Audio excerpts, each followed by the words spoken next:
ఏ కొబ్బరి బండ ఒకటి కొట్టు. నీకు కూడా నాన్న అమ్మ కూడా తీసుకెళ్తావా? మొత్తం 3 కొబ్బరి బండాలు కొట్టు. ఒక్కొక్కటి 3 రూపాయలు. 3 9 డబ్బులు తీయండి. నన్నే డబ్బులు అడుగుతావా? ఎంత ధైర్యం రా నీకు? అసలు ఎవరు రా మీది? ఆగరా కొలుస్తాను కదా ఇప్పుడు. చూసావా ఎక్కడ కొట్టు పెట్టేది? ఈ రోడ్డు నీది అనుకున్నావా? రోడ్డు మీద పెట్టుకున్న కొట్టు. ఏ లారీ వచ్చి కొబ్బరి బొండాలు గుద్దుద్ది, అది వెల్లకింతలా పడుద్ది. ఓ కారు వచ్చి దీన్ని గుద్దుద్ది, అది పొర్ల గింతలు పెట్టుద్ది. దీన్ని చూడకుండా ఆర్టీసీ డ్రైవరు పీ పనుకుంటూ వచ్చి ఈ రెండింటిని గుద్ది జనంతో సహా చెరువులో పడతాడు.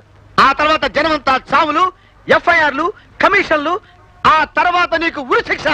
బాబు పిల్లలు కలండి బాబు, డజన్ ఫ్రీగా ఇస్తాను, తాగండి బాబు. ఇవ్వ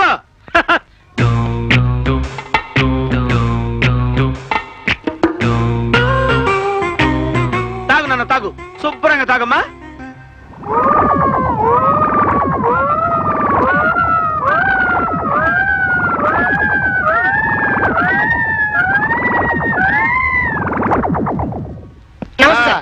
ఏ అబ్దుల్లా, ఏంటి ఇలా చిక్కిపోతున్నావు? ఏంటి ఆ మధ్య దుఃఖలా ఉండేవాడివి? బండిని పట్టి ఉంటుంది భాయ్ సాబ్. అదే పెద్ద కారు ఉందనుకోండి పాకెడుతుంది. ఈ లోనాలు, టీవీఎస్ 50లు వీటి కెపాసిటీ ఎంత? 1 2. అవునరా, అసలు నువ్వు ఏం చేస్తుంటావురా? Automobile mechanic. అయితే నీ దగ్గరకు ఒకసారి రావాలరా. లూనా ఒకసారి ఓవర్హాలింగ్ చేయించుకోవాలి. ఓకేరా, రా నాన్న, ఎక్కు ఎక్కు, కూర్చోరా.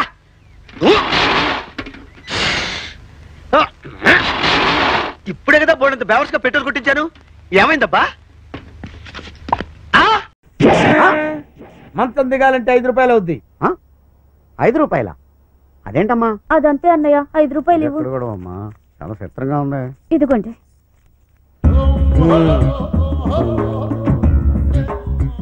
ఇప్పుడు చెప్పు. ఏంటి బావా చెప్పడం? నిద్ర మంచం మించి నిద్ర లేవడానికి మా చెల్లి డబ్బులు ఇవ్వాలా నీకు? అలా గడ్డి పెట్టన్నయ్యా, చెప్పండి. చెప్పు. చెప్పడానికి 10 రూపాయలు అవుతాయి. చెప్పడానికి చార్జ్ అవుతా 10 రూపాయలు. బాబు ఇదిగో 5 రూపాయలు ఉంది, తీసుకుని చెప్పు బాబు. 5 రూపాయల? 5 రూపాయలకి ఆఫే చెప్తాను. ఎంతో కొంత చెప్పు బాబు, నువ్వు ఎందుకు ఇలా మారిపోయావు? అరే ఏం చెప్పండి రా బామ్మర్ది, డబ్బులు లేకపోతే సొసైటీలో గౌరవం ఉంటలేదురా. ఏం చేసినా సరే ఎలాగైనా సరే కోట్లు సంపాదించాలి. అందుకని ఇంట్లో ఉన్న పెళ్ళాం పిల్లల దగ్గర రేట్లు పెడతావు నువ్వు? చెప్పు. అదేంటి ఇందాక నువ్వు ఇచ్చిన డబ్బులు సగానికి అయిపోయినాయి. మిగతా మీటర్ చెప్పాలంటే ఇంకొక 5 రూపాయలు ఇవ్వాలి. ఎక్కడ మీటర్ అయ్యా బాబు? ఏమైనా బ్రష్ చేసుకోవడానికి 5 రూపాయలు, కాఫీ తాగడానికి 5 రూపాయలు, బాత్రూమ్ లోకి వెళ్ళి స్నానం చేయడానికి 5 రూపాయలు, మొత్తం 15 రూపాయలు.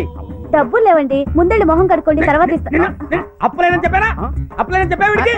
నీ దగ్గర అప్పు తీసుకో, నేను బాత్రూమ్కి వెళ్ళి కలెక్ట్ చేసుకుంటా. ఇదేంటమ్మా ఇలా అయిపోయాడు బావా? అదే అన్నయ్య నా బాధ. ప్రాణం తీసేస్తున్నాడంటే నమ్ము, ఏం చేయాలో అర్థం కావట్లేదు. ఏ పిచ్చి పిల్ల ఏడోకో, నేను ఉన్నాను కదా నీకు. ఇదిగో ఇలాంటి కేసులకి సైకలాజికల్ ట్రీట్మెంట్ అవసరం. భావన దారిలో పెట్టి నీకు చెప్తాను కదా, నువ్వేం బాధపడకు. నీకెందుకు?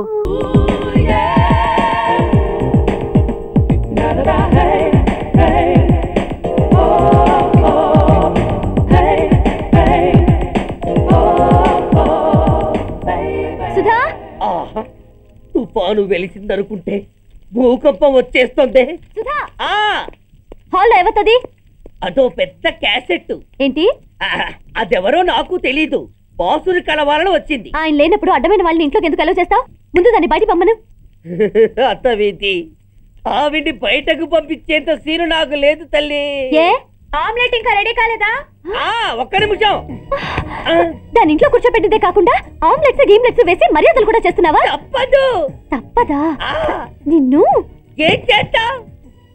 అమ్మా అబ్బా,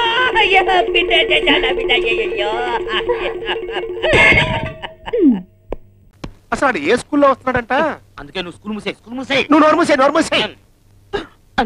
ఏంటి తమ్మయ్య అట్టు చూడు.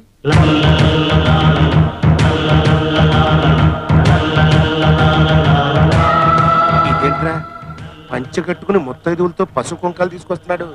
సరే కొత్త స్కూల్లా ఉంది.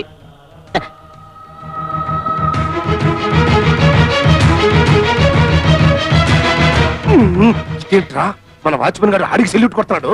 మన స్కూల్ సిలబస్ మారిందో ఏమో.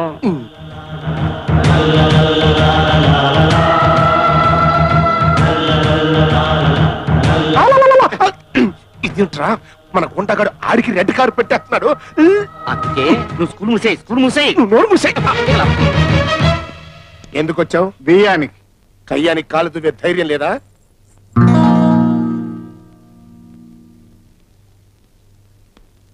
రవి, మీ అమ్మాయి రాధ మా తమ్ముడు రవి ప్రేమించుకున్నారు. మీరు పెద్ద మనసు చేసుకుని వాళ్ళ పెళ్లికి అంగీకరించాలి. అంగీకరించాలి. నేను చచ్చి అంగీకరించను. Get out.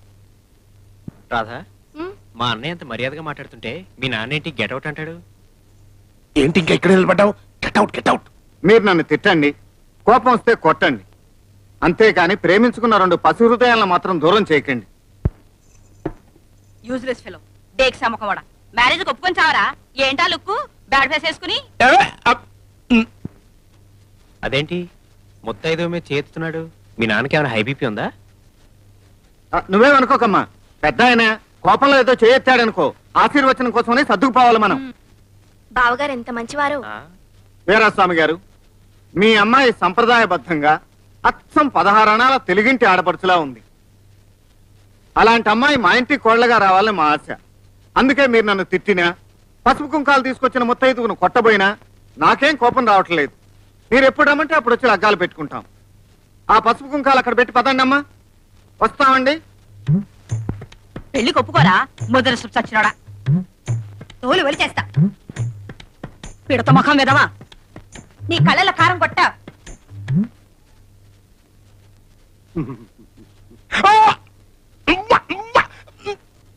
పెళ్లి లేదు గిల్లి లేదు, ముందు బయటికి పంపించండి రా. అన్నయ్య ఆ లాస్ట్ ముత్తైదువా చెవులు ఏం చెప్పింది? అమ్మో, అదేదో బూతు కొత్త కూసిందిరా.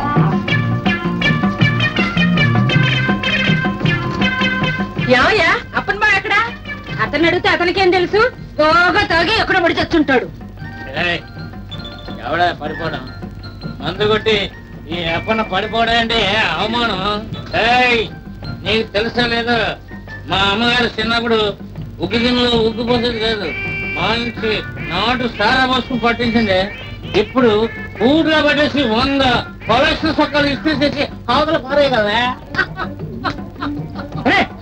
ఏమైందిరా? ఏంటి రా అంటున్నా? నన్ను రా అంటారా? ఇంకేమనాలి రా? మద్రస్ అయిపోతాయి. ఆ ఇస్త్రీ పెట్టినంత వయసు లేదు నీకు, నన్ను రా అంటారా? ఇది ఎక్కడ కొనరా? బాగా రా కొట్టేశాడు, మళ్ళీ రాళ్ళు కొడితే సరే. నలుగురిలోనూ మొగుడు పరుగు తీసేస్తావా? ఏంటది? ఏంటది? ఏంటి నువ్వు పవిత్ర భారత ఇస్త్రీనా? నీ బతుకు తగలయ్యా. పూజలన్నీ ఇస్త్రీ పెట్టి పూజలు చేసుకుంటుంటే తప్పదాకి వస్తావా? కాకపోతే అలాగే తాగాను కాబట్టి వెళ్ళి పండగ మామూలు అన్ని వసూలు చేసుకొచ్చానా? అంటే నా మామూలు కూడా వసూలు చేసుకున్నావా? ఓ వసూలు చేసి నీకోసమని 2 బాటిల్స్ పట్టుకొచ్చాను. ఇది 2గా కనిపిస్తుందా నీకు? మనిషి జన్మ ఎత్తలేదయ్యా, పూజ కడికి సీసేసుకొస్తావా? ఆ పూజ అయిపోయిందా? ఈ పూజ అయిపోతే పెద్దలకి శాంతి, మనకి పండుగ లక్షణంగా అయిపోతుంది. ఇదిగో యావయ్య, వీళ్ళు కూడా మన ఎందుకని ఇంటి పోయి మనం పూజ చేస్తున్నారా?